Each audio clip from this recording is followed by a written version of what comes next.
আসসালামু আলাইকুম রহমতুল্লাহি বরাকাতু। আলহামদুলিল্লাহ আসসালাতু ওয়াসসালামু আলা রাসূলিল্লাহ ওয়া আলা আলিহি ওয়া আসহাবিহি ওয়া মান ওয়ালা আম্মা বাদ।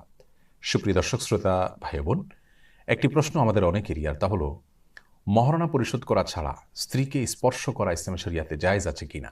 একজন স্ত্রী তিনি তার স্বামীকে মহারণা পরিশোধ না করার অজুহাতে শারীরিক সম্পর্ক থেকে বাধা প্রদান করার অধিকার রাখেন কিনা। এ প্রশ্ন উত্তরে আমরা বলতে চাই, কোরআন হাকিম আল্লাহ তাআলা ইরশাদ করেছেন, ও আতুন নিসা আসাদুকাতিহিন্না নিহলা, অর্থাৎ তোমরা তোমাদের স্ত্রীদের মহারণাগুলোকে পরিশোধ করবে অপরিহার্য রূপে, অর্থাৎ এটি মেয়েদের অধিকার, স্ত্রীর অধিকার। মহারণা যেহেতু স্ত্রীর অধিকার, সেজন্য ইসলামী শরিয়া মহারণার বিষয়টিকে সম্পূর্ণরূপে স্ত্রীর উপরে ন্যস্ত করেছে, অর্থাৎ স্ত্রীর সিদ্ধান্তই ইসলামী শরিয়ার সিদ্ধান্ত হিসাবে বিবেচিত হবে এক্ষেত্রে। তবে সাধারণ অবস্থায় বিবাহের মজলিসে বা বিবাহের সময়ই মহারণা পরিশোধ করে দেওয়া উচিত এবং উত্তম। রাসূল করিম সাল্লাল্লাহু আলাইহি ওয়াসাল্লাম যে সমস্ত বিবাহ নিজে সম্পাদন করেছেন, সে সমস্ত বিবাহের যে বিবরণ হাদিসে উঠে এসেছে, আমরা দেখতে পাই সেখানে তিনি উপস্থিত মজলিসেই পাত্রকে, বিবাহেচ্ছুক ব্যক্তিকে মহারণার বিষয়ে প্রশ্ন করেছেন এবং অনেক সময় মহারণা তার কাছ থেকে আদায় করে দিয়েছেন ওই মজলিসেই। বোঝা গেল তাহলে বিবাহের মজলিসে বা বিবাহের সময়ই নগদেই মহারণা পরিশোধ করে দেওয়া হলো উচিত এবং উত্তম, এটি হলো সুন্নাহ।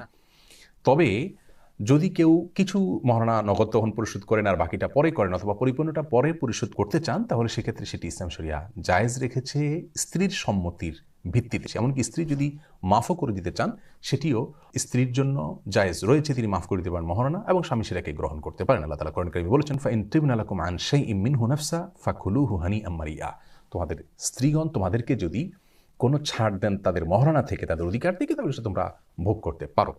তবে আমাদের সমাজে যেটি ট্র্যাডিশন হয়ে দাঁড়িয়েছে, তা হলো বেশিরভাগ বিবাহের ক্ষেত্রেই মহারণা বাকি রাখা হয় এবং নগদে পরিশোধ করা হয় পরিপূর্ণরূপে, এরকম বিবাহের পরিমাণ খুবই কম।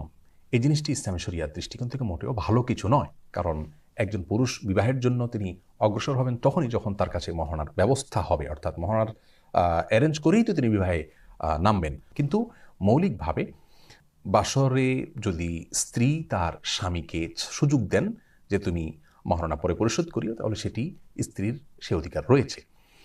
আর যদি স্ত্রী বাসর রাতে স্বামীকে বাধ্য করেন যে মহারণা পরিশোধ করতে হবে আগে, স্পর্শ করার আগে, শারীরিক সম্পর্ক করার আগে, তাহলে সেই অধিকার সারা বিশ্বের সমস্ত উলামায়ে কেরামের ঐক্যমতের ভিত্তিতে স্ত্রী রয়েছে। রাসূল আকরাম সাল্লাল্লাহু আলাইহি ওয়াসাল্লামের মেয়ে ফাতেমা রাদিয়াল্লাহু তাআলা আনহা, তাঁর বাসরের সময় তিনি কিন্তু আলী রাদিয়াল্লাহু তাআলা আনহুকে বাধ্য করেছিলেন মহারণা পরিশোধ করার, অর্থাৎ বাসর করার আগেই মহারণা যেন পরিশোধ করা হয়, এবং তিনি একটি লৌহবর্ম দিয়ে তার মহারণা তিনি পরিশোধ করেছেন রাসূল আকরাম সাল্লাল্লাহু আলাইহি ওয়াসাল্লামের নির্দেশে।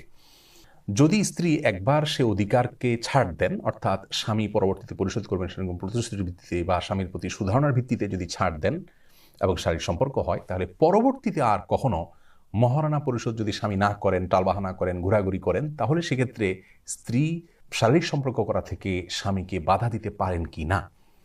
এ বিষয়ে জমহুর বা বেশিরভাগ ওলামায়ে কেরাম, ইমাম আবু ইউসুফ, ইমাম মুহাম্মদ, ইমাম শাফি, ইমাম আহমদ ইবনে হাম্বল রাহিমাহুল্লাহ সহ বেশিরভাগ ওলামায়ে কেরাম, ইমামগণের মত হলো যে পরবর্তীতে আর বাধা দিতে পারবে না। একবার যদি স্বামীকে সুযোগ দিয়ে থাকেন, তাহলে পরবর্তীতে আর বাধা দেওয়ার অধিকার তার থাকবে না। কিন্তু ইমাম আবু হানিফা রাহিমাহুল্লাহর মত হলো এক্ষেত্রে যে পরবর্তীতে যদি স্ত্রী দেখতে পান স্বামী প্রতারণা করছেন বা ঘোরাঘুরি করছেন বা টালবাহানা করছেন বা দিচ্ছেন না, পরিশোধ করছেন না, যেহেতু স্বামীর প্রতি বিশ্বাসের জায়গা থেকে সুযোগ দিয়েছেন তিনি, অতএব বিশ্বাস ভঙ্গ করার দায়ে স্ত্রী তার নিজেকে গুটিয়ে রাখতে পারেন এবং শারীরিক সম্পর্ক করতে বাধা দিতে পারেন। এক্ষেত্রে দলিলের দিক থেকে আবু হানিফা রাহিমাহুল্লাহর মতটি অধিকতর আমার কাছে শক্তিশালী মনে হয়, যদিও জমহুর বা বেশিরভাগ ওলামায়ে কেরাম বা ফতোয়া হলো প্রথম মতটির উপরে, অর্থাৎ একবার যদি সুযোগ দেওয়া হয় তাহলে দ্বিতীয়বার আর বাধা দেওয়ার এখতিয়ার থাকবে না। অনেকে মনে করেন বাসর রাতে স্ত্রীকে বিশেষ কিছু দেওয়া, মহারণার কিছু অংশ দেওয়া, এটা সুন্নাহ বা ভালো কাজ। এ বিষয়ে কোরআন হাদিসের বিশেষ কোনো নির্দেশনা নাই, তবে অবশ্যই হাদিয়া দেওয়া ভালো কাজ, হাদিয়াকে খারাপ কাজ বলা যাবে না। প্রথম সাক্ষাতে হাদিয়া দেওয়া ভালো, আর মহারণা যেহেতু প্রথম সাক্ষাতের আগে আগে দেওয়াটা উচিত কাজ, ভালো কাজ, সেজন্য সেটা বাসর রাতে আদায় হতে পারে। তো এখান থেকে বোঝা গেল যে মহারণার বিষয়ে সবারই দায়িত্বশীল ভূমিকা থাকা উচিত এবং এটি যথাযথভাবে পরিশোধ করা উচিত। একান্ত বাধ্য না হলে বাকি রাখা উচিত নয়, আর যদি বাকি রাখা হয় সেটাও পরিশোধ করে দেওয়া উচিত। এবং ফাতেমা রাদিয়াল্লাহু তাআলা আনহার যে ভূমিকা, সেখান থেকে বোঝা গেল মেয়েদেরও এটা তাদের অধিকার হিসাবে এটাকে নিছক আবেগের বশে পরিপূর্ণরূপে মাফ করে দেওয়া বা এটাকে পাত্তা না দেওয়া বা এটাকে কোনো গুরুত্ব না দেওয়া, এটা উচিত নয়, বরং এটি তাদের অধিকার। হ্যাঁ, কিছু ছাড় তারা দিতে পারেন, পরিপূর্ণ ছাড় দিতে পারেন, ইসলাম তাদেরকে সে সুযোগ দিয়েছে, কিন্তু এটা বুঝে শুনে হওয়া উচিত। আবেগের বশে বিশেষ পরিস্থিতিতে বাসর রাতে স্বামী হয়তো মাপ চাইলেন অথবা আর্গুমেন্ট করলেন আর তার ভিত্তিতে তিনি মাফ করে দিলেন, এমনটি হওয়া উচিত না, হলে সেটা সুচিন্তিতভাবে হওয়া উচিত। অতএব মহারণার বিষয়টি স্ত্রীর অধিকার, সেটি আদায়ে স্বামীদেরও দায়িত্বশীল হতে হবে, স্ত্রীদেরও এক্ষেত্রে দায়িত্বশীল থাকতে হবে। আল্লাহ রাব্বুল আলামিন আমাদের সকলকে সব ক্ষেত্রে কোরআন ও সুন্নাহর সমস্ত বিধিবিধানগুলোকে মেনে চলার তৌফিক দান করুন। আসসালামু আলাইকুম।